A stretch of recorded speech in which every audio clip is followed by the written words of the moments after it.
Hi, so today I'm going to read you Genesis chapter 6, and the reason why I want to read you these chapters is because it's extremely important for you to read. Reading is fundamental for you to know what's going on in these chapters of the Bible. A lot of time, our teachers and preachers, they have a verse that they preach an entire 1 hour sermon on, and it's important that we actually read the Bible and understand the different stories.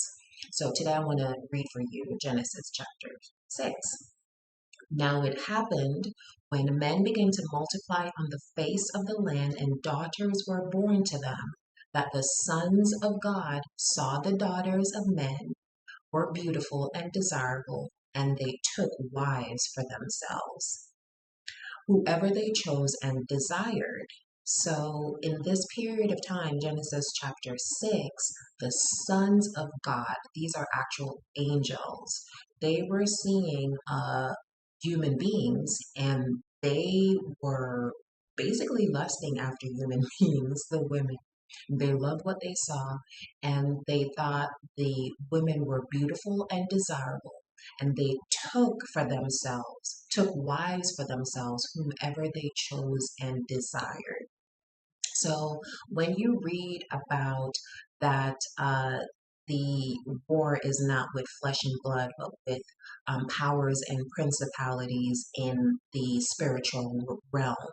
It seems fitting here that that would be true because we are interacting with spirits because the sons of now it happened when men began to multiply on the face of the land and daughters were born to men that the sons of God saw the daughters of men were beautiful and desirable and they took wives for themselves whomever they chose and desired. That's really interesting that angels saw um, human women and desired human women and actually married human women and procreated with human women, right? So, according to this, the read of the Bible is that we basically have angel DNA. We have spiritual DNA, right? And that's why I'm saying that it's really important for us to read through these chapters and because reading is fundamental. Then the Lord said, my spirit shall not strive and remain with man forever, because he is indeed flesh, sinful, corrupt, given over to sensual appetites. Nevertheless, his days shall yet be 120 years old. So he's saying here that he's not going to allow mankind's lifespan to exceed 120 years old. And for the most part, we die around that time. There are a few lucky ones that get up to 120, 124, but for the most part, modern day men do die around 120 years old. For the maximum, the average I think is 70 or 80 or something, 60, 70, 80. Genesis chapter 6, 4 now. These were Nephilim, men of stature, notorious men. So the Nephilim, it seems, are the offsprings of the human women and the sons of God, the angelic men. So their offspring are Nephilim. There were Nephilim, men of stature, notorious men on the earth in those days, and also afterwards. So, if also afterwards, it would seem that these offsprings are still on the earth today. There are Nephilim, men of stature, notorious men on the earth in those days, and also afterward, when the sons of God lived with the daughters of men and they gave birth to their children. These were the mighty men who were of old, men of renown, great reputation, and fame. So it seems like these men, these Nephilim, were positive in some way because they were the mighty men who were of old, men of renown, great reputation, and fame. The Lord saw the wickedness, depravity of man was great on the earth, and that every imagination or intent of the thoughts of his heart were only evil continually. So the Lord was seeing that men were very sinful in some way. The Lord regretted that he had made mankind on the earth, and he was deeply grieved in his heart. So the Lord said, I will destroy, annihilate mankind who I have created from the surface of the earth. Not only man, but the animals and the crawling things and the birds of the air, because it deeply grieves me to see mankind sin, and I regret that I have made them.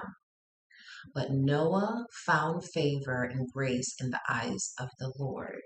So it seems the Lord is regretting that he had made mankind and he wants to destroy mankind now.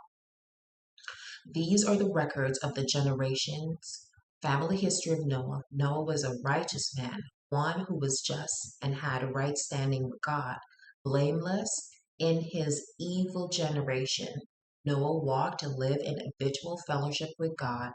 Now Noah became the father of 3 sons, Shem, Ham, and Japheth. The population of the earth was corrupt, absolutely depraved, spiritually and morally putrid. Wow. In God's sight, and the land was filled with violence, desecration, infringement, outrage, assault, and lust for power. God looked on the earth and saw how debased and degenerate it was, for all humanity had corrupted their way on the earth and lost their true direction. This must have been a very, very severe time.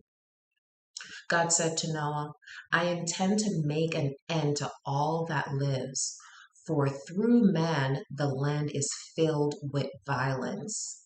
Through man, even though the angels were there, but it seems like the violence was coming through mankind and the sinful nature of mankind.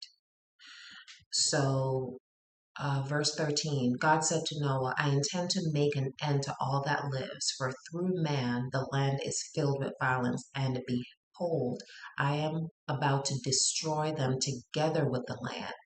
Make yourself an ark of gopher wood, make in it rooms, stalls, pens, coops, nests, cages, compartments, and coat it inside and outside with pitch, bitumen. This is the way you are to make it. The length of the ark shall be 300 cubits, its width 50 cubits, and its height 30 cubits, 450 by 75 by 45. You shall make a window for light and ventilation for the ark, and finish it to as least a cubit, 18 inches from the top, and set the entry door of the ark in its side. And you shall make it with lower, second, and third decks. So it had 3 floors. For beheld, I, even I, will bring a flood of water on the earth to destroy all life under the heavens in which there is the breath of life. Um, for beheld, even I, will bring a flood of waters on the earth to destroy all life under the heavens in which there is the breath and spirit of life. So where there is breath or spirit, and I guess the spirit would be the Nephilim because they have the spirit of the angels that procreated with the human women. So Lord God is going to destroy everything that has breath and spirit of life. Everything that is on the land shall die, but I will establish my covenant, solemn promise, formal agreement with you, and you shall come into the ark, you and your 3 sons and your wife, and your sons' wives with you. And of every living thing found on land you shall bring 2 of every kind into the ark to keep them alive with you. They shall be male and female, of fowls and birds according to their kind, of animals according to their kind, of every crawling thing of the ground according to its kind. Two of every kind shall come to you to keep them alive. And take with you every kind of food that is edible, and you shall collect and store it, and it shall be food for you and for them. So Noah did this according to all that God commanded him. That is what he did. So this is Genesis chapter 6. He has notified, the Lord has notified Noah that man's ways are so evil, and he is going to, because he regrets making man, he is going to destroy everything that's on the earth. But he's going to make a covenant with Noah. So that's Genesis chapter 6.